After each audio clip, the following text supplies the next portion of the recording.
The Cold Earth Slept Below by Percy Bysshe Shelley. The cold earth slept below, above the cold sky shone, and all around, with a chilling sound, from caves of ice and fields of snow, the breath of night like death did flow beneath the sinking moon. The wintry hedge was black, the green grass was not seen, the birds did rest on the bare thorn's breast, whose roots beside the pathway track had bound their folds, oh many a crack, with the frost had made between. Thine eyes glowed in the glare of the moon's dying light, as a fen fire's beam on a sluggish stream gleams dimly, so the moon shone there, and yellowed the strings of thy tangled hair that shocked in the wind of the night. The moon made thy lips pale, beloved. The wind made my bosom chill. The night did shed, O thy dear head, in frozen dew, and thou didst lie where the bitter breath of the naked sky might visit thee at will.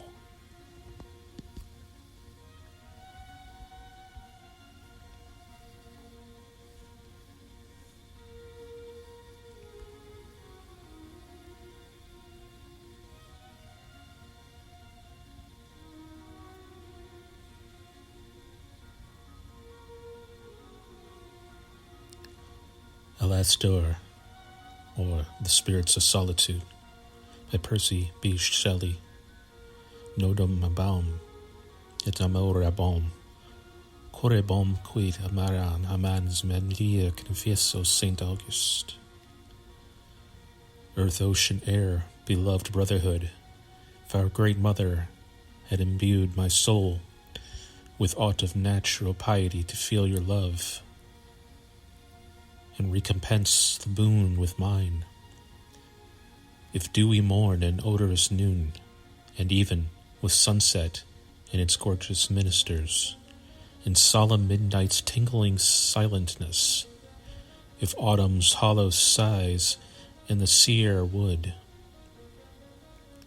and winter robbing with pure snow and crowns of starry ice the grey grass and bare boughs, if spring's voluptuous paintings, when she breathes her first sweet kisses, have been dear to me, if no bright bird, insect, or gentle beast I consciously have injured, but still loved, and cherished these my kindred, then forgive this boast, beloved brethren, and withdraw no portion of your wonted favor now.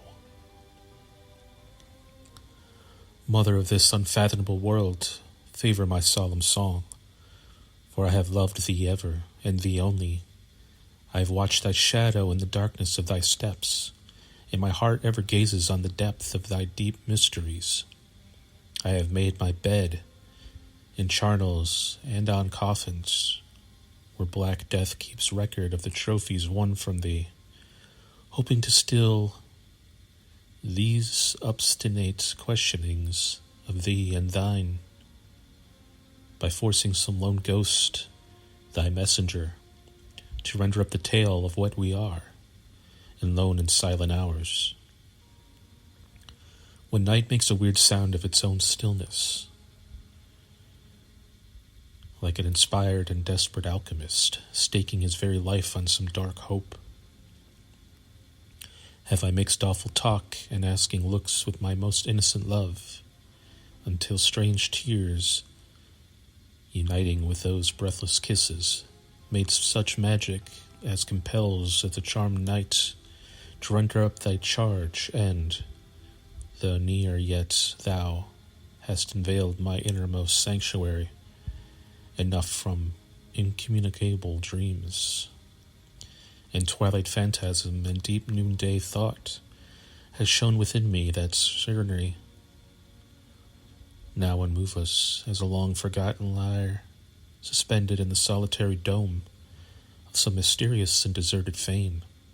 I will wait for thy breath, great parent, that my strain may modulate with murmurs of the air, and motions of the forest and the sea, and voice of living beings and woven hymns of night and day and the deep heart of man. There was a poet whose untimely tomb no human hands with pious reverence reared, but the charmed eddies of autumnal winds built o'er his mouldering bones a pyramid of mouldering leaves in the waste of wilderness. A lovely youth, no mourning maiden decked with weeping flowers, or votive cypress wreath, the lone couch of his everlasting sleep. Gentle and brave and generous, no lone bard breathed o'er his dark fate one melodious sigh. He lived, he died, he sung in solitude. Strangers have wept to hear his passionate notes, and virgins, as unknown as he passed, have pined and wasted for food and love of his wild eyes. The fire of those soft orbs has ceased to burn, and silence, too enamored of that voice, locks its mute music in her rugged cell.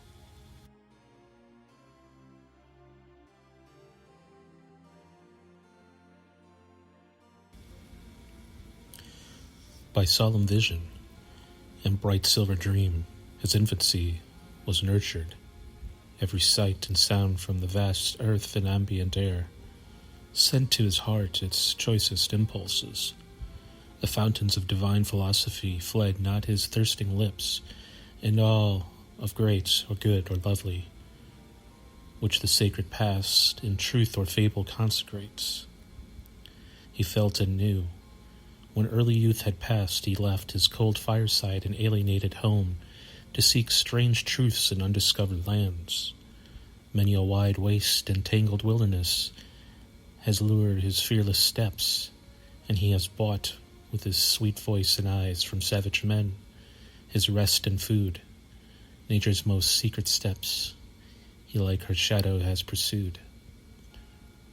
Where the red volcano over canopies, its fields of snow and pinnacles of ice with burning smoke, or where bitumen lakes on black bear-pointed eilers ever beat with sluggish surge, or where the secret caves rugged and dark, winding among the springs of fire and poison, inaccessible to avarice or pride, their starry domes of diamond and gold expand above numberless and immeasurable halls, frequent with crystal column and clear shrines of pearl and thrones radiant with crystal light, nor had the scene of ampler majesty than gems or gold.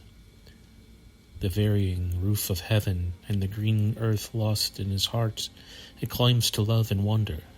He would linger long into lonesome vales, making the wild his home, until the doves and squirrels would partake from his nauseous hand his bloodless food, lured by the gentle meaning of his looks.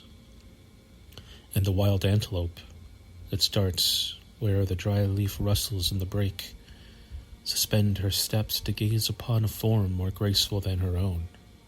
His wandering step, obedient to high thoughts, had visited the awful ruins of the days of old. Athens and Tyre and Baalbek, and the waste where stood Jerusalem, the fallen towers of Babylon, the eternal pyramids, Memphis and Thebes, and whatsoever of strange sculptured and alabaster oblique, or jasper tomb, or mutilated sphinx, dark Ethiopia and her desert hills conceals among the ruined temples. There, stupendous columns and wild images of more than man, where marble daemons watch, the zodiac's brazen mystery, the dead men hang their mute thoughts on the mute walls around. He lingered, poring on memorials of the world's youth, through the long burning day, gazed on those speechless shapes, nor when she moon filled the mysterious halls with floating shades suspended. He that task but ever gazed and gazed till the meaning of his vacant mind flushed like strong inspiration, and he saw the thrilling secrets of the birth of time. Meanwhile, an Arab maiden brought his food, her daily portion from her father's tent, and spread her matting for his couch, and stole from her duties and repose to tend his steps, enamored, yet not daring for deep awe to speak her love, and watched his nightly sleep. Sleepless herself to gaze upon his lips, parted in slumber, whereas the regular breath of innocent dreams arose. Then, when red morn made paler the pale moon, to her cold home withered, wildered and wan and painted, she returned. The poet wandering on through Arabic and Persia. In Persia, in the wild Carmanian waste, and o'er the aerial mountains which poured down Indus and Oxus from their icy caves, in joy of exhalation held this sway, till the vale of Kashmir, far within its loneliness dell, odorous plants entwined beneath the hollow rocks in natural bower, beside a sparkling rivulet he stretched his languid limbs. A vision on his sleep there came, a dream of hopes that never yet had flushed his cheek. He dreamed a veiled maid sat near him, talking in low solemn tones. Her voice was like the voice of his own soul heard in the calm of thought, its music long, like woven sounds of streams and breezes, held his inmost sense suspended in its web of many-colored woof and shifting hues. Knowledge and truth and virtue were her theme, and lofty hopes of divine liberty, thoughts the most dear to him. Percy, herself a poet, soon the solemn mood of her pure mind kindled through all her frame and permeating fire.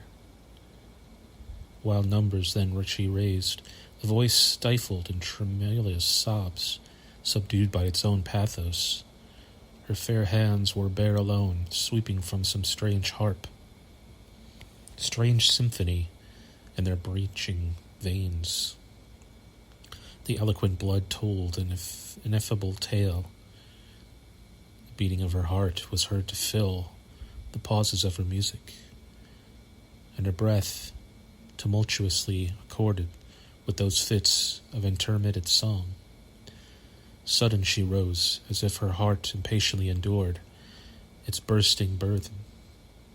In the sound he turned, and saw by the warm light of their own life her glowing limbs beneath the sinuous veil of woven wind, her outspread arms now bare, her dark locks floating in the breath of might, her beamy bending eyes, her parted lips, outstretched and pale and quivering eagerly. His strong heart sunk and sickened with excess of love. He reared his shuddering limbs and quelled his gasping breath, and spread his arms to meet her panting bosom.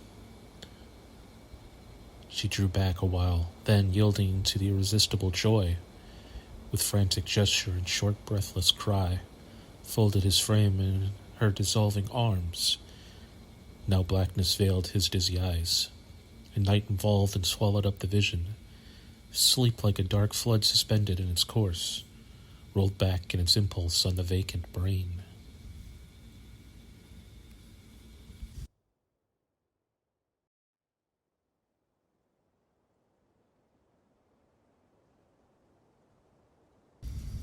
Roused by the shock, he started from his trance. The cold white light of morning, the blue moon low in the west, the clear and garish hills, the distinct valley and vacant woods spread round him where he stood. Whither have fled the hues of heaven that canopied his bower of yesternight, the sounds that soothed his sleep, the mystery and the majesty of earth, the joy, the exultation? His wan eyes gaze on the empty scene as vacantly as ocean moon looks on the moon in heaven. The spirit of sweet human love has sent a vision to the sleep of him who spurned his choicest gifts. He eagerly pursues beyond the realms of dream, that fleeting shade he overlaps the bounds. Alas, alas! where limbs and breath and being intertwined thus treacherously, lost, lost, forever lost. In the wide, pathless deserts of dim sleep, that beautiful shape, does a dark gate of death conduct to thy mysterious paradise?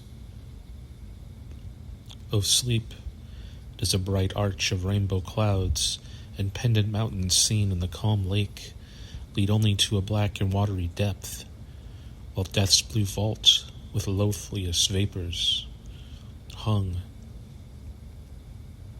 where every shade which the foul grave exhales hides its dead eye from the destined day? Conduct, O sleep, to thy delightful realms? This doubt with sudden tide flowed on his heart,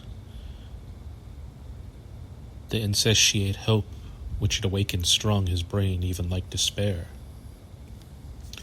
While daylight held, the sky, the poet kept mute conference with his still soul. At night the passion came, like the fierce fiend of a distempered dream, and shook him from his rest, and led him forth into the darkness, as an eagle grasped in folds of the green serpent feels her breast burn with the poison, and precipitates through night and day, tempest and calm and cloud. Frantic with dizzying anguish, her blind flight o'er the wide, airy wilderness, thus driven by the bright shadow of that lovely dream, beneath the cold glare of the desolate night, through tangled swamps and deep precipitous dells, startling with careless step the moonlight snake, he fled. Red morning dawned upon his flight, shedding the mockery of its vital hues upon his cheek of death. He wandered on till vast Ouranos, seen from Petra's steep, hung o'er the low horizon like a cloud, through bulk, and where the desolate tombs of Panthean kings scattered to every wind their wasting dust.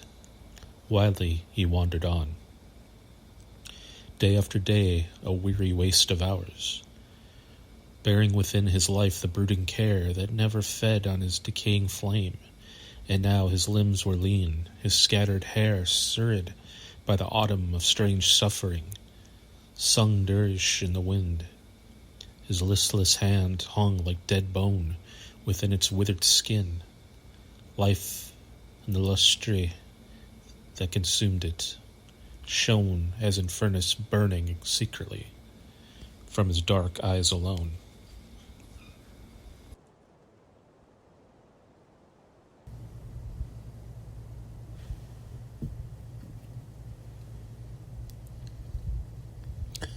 The cottagers who ministered the human charity, his human wants, beheld with wondering awe their fleeting visitant, the mountaineer encountering on some dizzy precipice that spectrum form, deemed that the spirit of wind, with lightning eyes and eager breath and feet, disturbing not the drifted snow, had paused. In its career, the infant would conceal his troubled visage in his mother's robe, in terror at the glare of those wild eyes, to remember that there's strange light in many a dream, or after times. But youthful maidens, taught by nature, would interpret half the woe that wasted him, would call him with false names, brother and friend, would press his pallid hand at parting and watch, dim through tears, the path of his departure from their father's door. At length upon the lone Charismian shore, he paused, a wide melancholy waste, putrid marshes. A strong impulse urged his steps to the seashore. A swan was there, beside a sluggish stream, among the reeds. It rose as he approached, and with strong wings, scaling the upward sky, bent its bright course, High over the immeasurable main, his eyes pursued its flight. Thou hast a home, beautiful bird, thou voyagest to thine home, where thy sweet mate will twine her downy neck with thine, and welcome thy return with eyes bright in the luster of their own found joy. And what am I that I should linger here, with voice far sweeter than thy dying notes, spirit more vast than thine, frame more attuned to beauty, wasting these surpassing powers in the deaf air to the blind earth and heaven that echoes not my thoughts.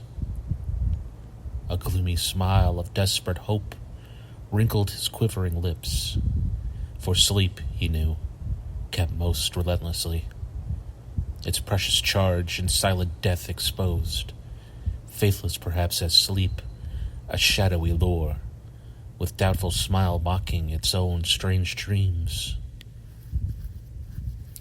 Startled by his own thoughts, he looked around. There was no fair fiend near him, not a sight or sound of awe, but in his own deep mind. A little shallop floating near the shore caught the impatient wandering of his gaze. It had been long abandoned, for its sides gaped wide with many a rift, and its frail joints swayed with the undulations of the tide. A restless impulse urged him to embark and meet lone death on the drear ocean's waste, for well he knew that mighty shadow loves the slimy caverns of the populous deep. The day was fair and sunny, sea and sky drank its inspiring radiance, and the wind swept strongly from the shore, blackening the waves, following his eager soul. The wanderer leaped in the boat. He spread his clock aloft on the bare mast, and took his lonely seat, and felt the boat speed o'er the tranquil sea like a torn cloud before the hurricane.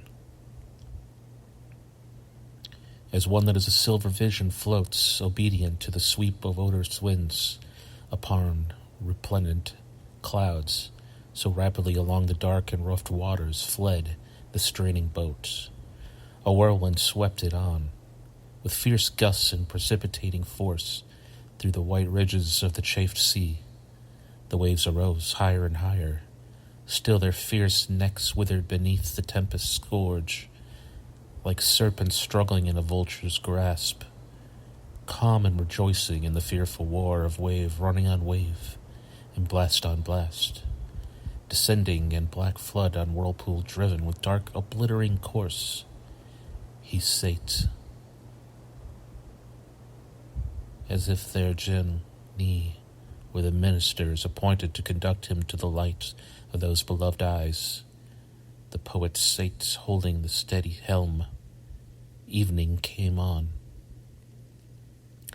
The beams of sunset hung their rainbow hues high mid the shifting domes of sheeted spray that canopied his path o'er the waist deep. Twilight, ascending slowly from the east, entwined in duskier wreaths her braided locks o'er the fair font and radiant eyes of day. Night followed, clad with stars on every side. More horribly, the multitudinous streams of ocean's mountainous wastes to mutual war rushed in dark tumult, sundering as to mock the calm and spangled sky. The little boat still fled before the storm, still fled like foam down the steep cataract of a wintry river, now pausing on the edge of the riven wave, now leaving far behind the bursting mass that fell, convulsing ocean. Safely fled, as if that trail and wasted human form had been an elemental god. At midnight the moon arose, and lo, the ethereal cliffs of Kakos, whose icy summits shone among the stars like sunlight, and around his cavern base the whirlpools and the waves, bursting and eddying irresistibly, rage and resound forever. Who shall save? The boat fled on. The boiling torrent drove. The crags closed round with black and jagged arms. The shattered mountain overhung the sea, and faster still beyond all human speed, suspended on the sweep of the smooth wave, the little boat was driven. A cavern there yawned, and amid its slant and winding depths engulfed the rushing sea. The boat fled on with unrelaxing speed. Vision and love, the poet cried out aloud. I have beheld the path of my departure. Sleep and death shall not divide us long. The boat pursued the windings of the cavern. Daylight shone at length upon the gloomy river's flow. Now, where the fiercest war among the waves, in calm on the unfathomable stream, the boat moved slowly, where the mountain, riven, exposed those black depths to the azure sky. Ere yet the flood's enormous volume fell even to the base of Kakos, with sound that shook the everlasting rocks. The mass filled the one whirlpool, all that ample chasm.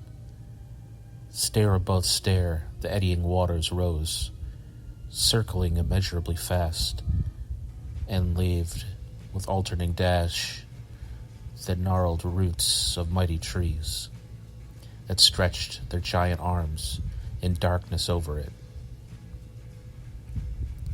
Aye, the midst was left, reflecting, yet distorting every cloud, a pool of treacherous and tremendous calm, seized by the sway of ascending stream, with dizzy swiftness round and round and round.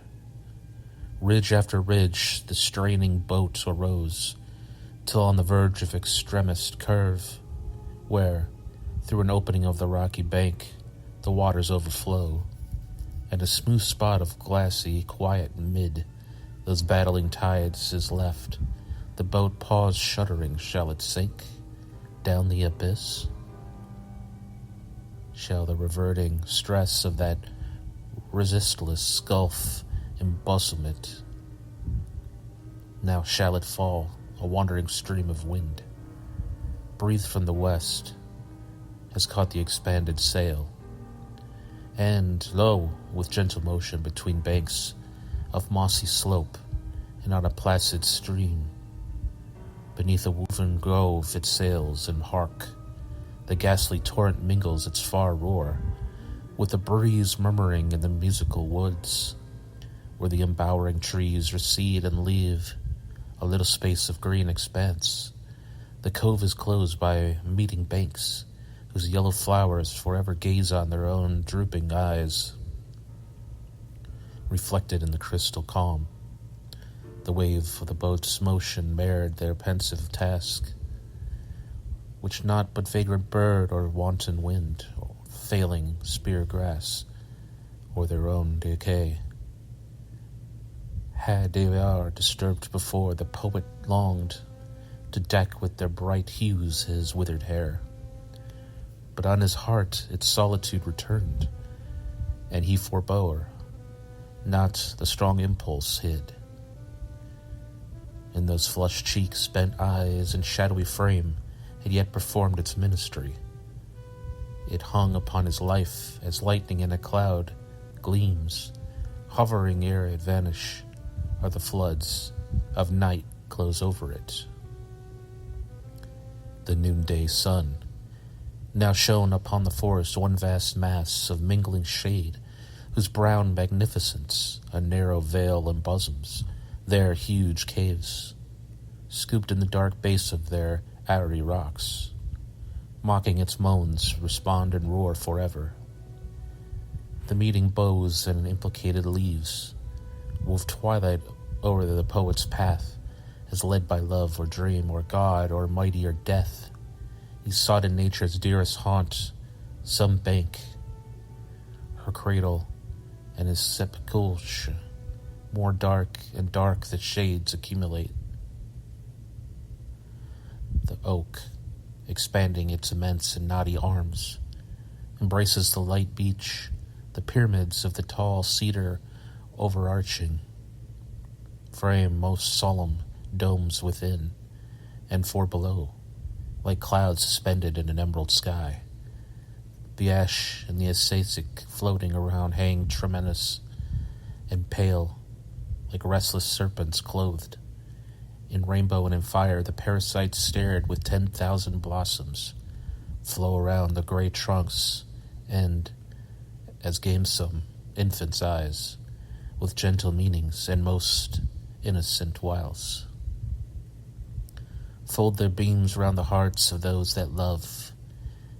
These twine their tendrils with the wedded bows, unknitting in their close union the woven leaves, make not network of dark blue lights of day, in the night's noontide clearness mutable, as shapes in the weird clouds' soft mousy tones.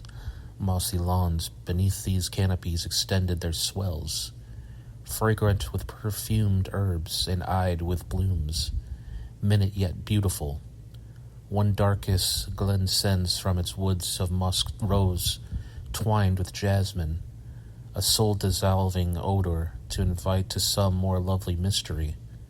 Through the dell, silence and twilight here, twin sisters, keep their noonday watch and sail among the shades, like vaporous shapes half seen beyond a well, dark glooming of most translucent wave, images in the woven bows above, and each depending leaf and every speck of azure sky, darting between their chasms, nor aught else in the liquid mirror laves its portraiture, and some inconsistent star between one foliaged lotus twinkling fair,